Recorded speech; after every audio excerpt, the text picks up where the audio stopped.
Og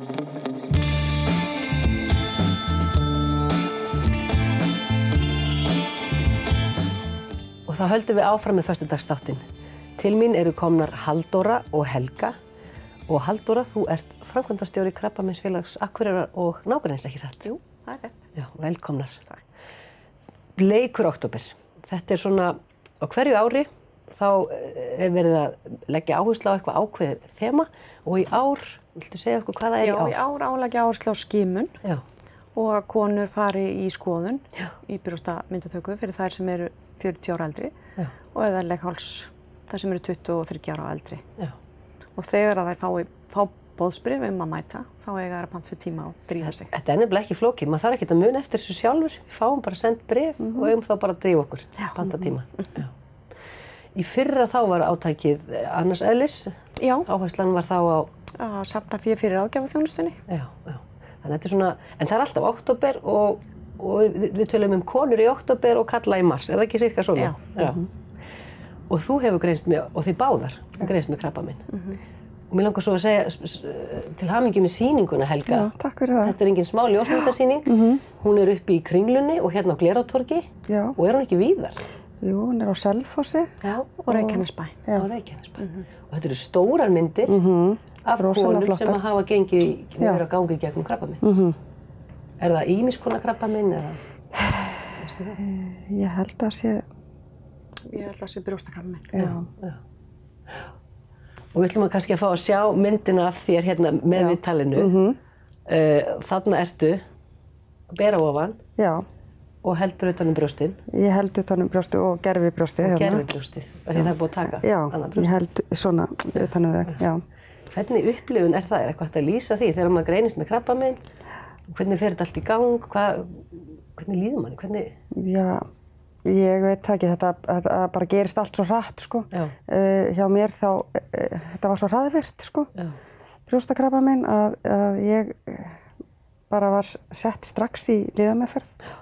Bara, og sagt að ég muni missa hárið og allt þetta, sko. Og brjóstið og allt þetta. Og þetta bara, þetta var svona smá bita kingja, þú veist, og ég þurfti að melta þetta, en hérna... Og hvað er þetta mörg á síðan? Sko, ég greinist 2017 í janúar. Það er svona stutt síðan? Já, það er stutt síðan og síðan átti þetta að vera farið, þú veist. Ég var búin að fara í geisla og lyfjameðferð og allt þetta. Þá fæ ég, sem sagt, bakverk og hérna, og ég fer til læknis og hann tekur strax sýni. Já, myndatöku og svo sýni. Og þá kom í ljós að þetta og það sást líka blettir í lungun og lifrinni. Þannig að þá var þetta bara komið meinvörp, sko, eins og við köllaði það. Og það er, og ef þetta er komið í beini þá er ekki hægt að tækla það. Það er bara... Og hvað tekur þá við?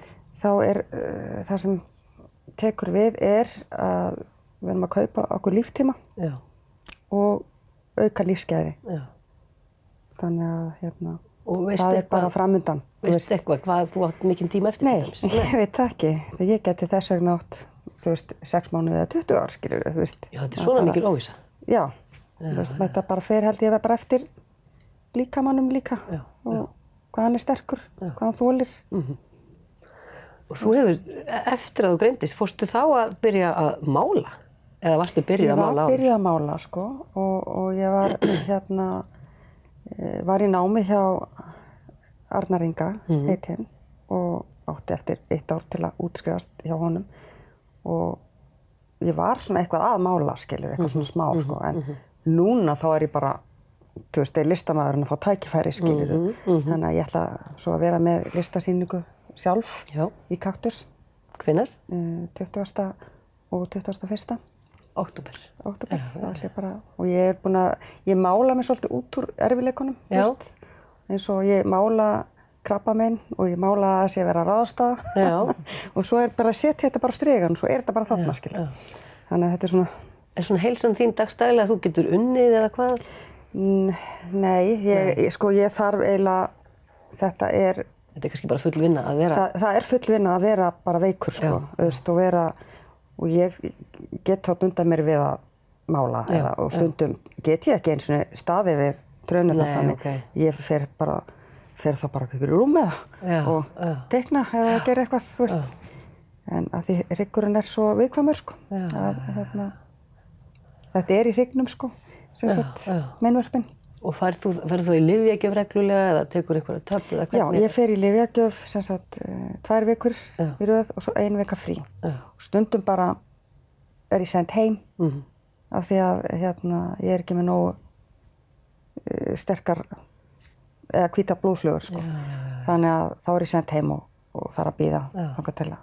Og hressari og meira til í slaginn. Já.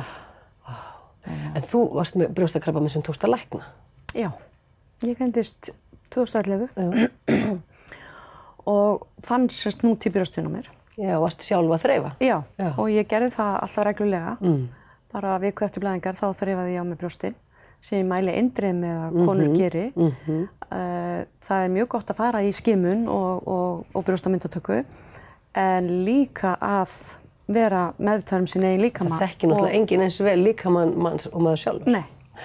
Þannig að þreifa ákveða bara einhver dag mánaðarins, fyrsta dag mánaðarins eða hvað, til þess að reyna að minna að sjá að gera þetta.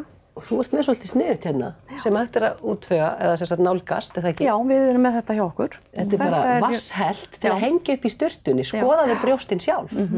Þetta alveg snillt. Já.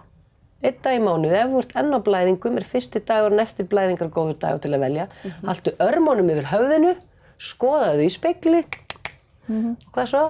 Skoðaðu lögun brjóstanna, lit og hvort það séu ójöfnur í húðinni. Lítaðu út eins og venjulega og gervörturnar og svo á að líka þreifa svona, fara í einhverja hringi.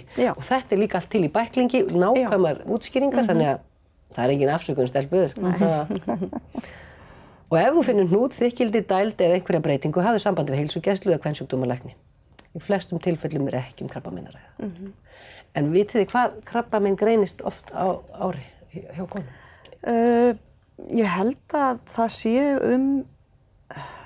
250 konur á ári. Ég held að ég sé að það með rétt mál.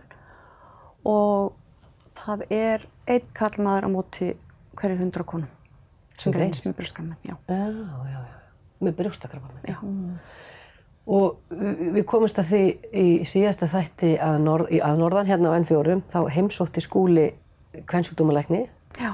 Konan hans fór í skoðun og þá sagði læknirinn að Íslendingar væru lélegastir á Norðurlöndunum að mæta í tékk. Já. Þetta náttúrulega eitthvað sem við viljum ekki. Við viljum alltaf vera best í heimi, best í öllu, þannig að þarna getum við aldeilis tekið okkur á. Já. Og það bara spurning að mæta þegar maður fær þetta bréf, ekki sant? Jú, ekki spurning, sko. Bara kærar þakkir fyrir að koma í þáttinn og erum við að gleyma einhverju? Ætlum við að bæta einhverju við? Ætlum við ekki bara hvetja alla til að kaupa bleikuslaufina líka? Jú. Og vera svolítið bleik í október og eins með vinkonur. Var það ekki líka eitthvað þema í ár? Bara hvað vinkonahópurinn skiptir miklu máli? Já. Mér finnst það skipta rosalega miklu máli að maður sé ekki einn í þessu. Já. Og fyrir mig, ég svo heppin að mér finnst þau vera bara eins og herdeild bara á bakvið mig. Já. Bæði fjölskylda og vinkonur, sko. Skiptir miklu máli. Alveg rosalega. Og eins að vinkonur þá hnippi í sínar vinkonur að hvetja þeim. Já, jafnvel fara bara saman. Bara saman. Og þó svo ég eigi ekki maka, mér við hliði í þessum veikindum, þá hefur mér aldrei fundist ég vera ein. Nei, þarna vinkonahópurinn svona. Það alveg, algjörlega, sko. Það alveg bara, ég hef aldrei fundist það. Ég hef alltaf. Frábært. Takk kærlega fyrir komuna. Takk fyrir.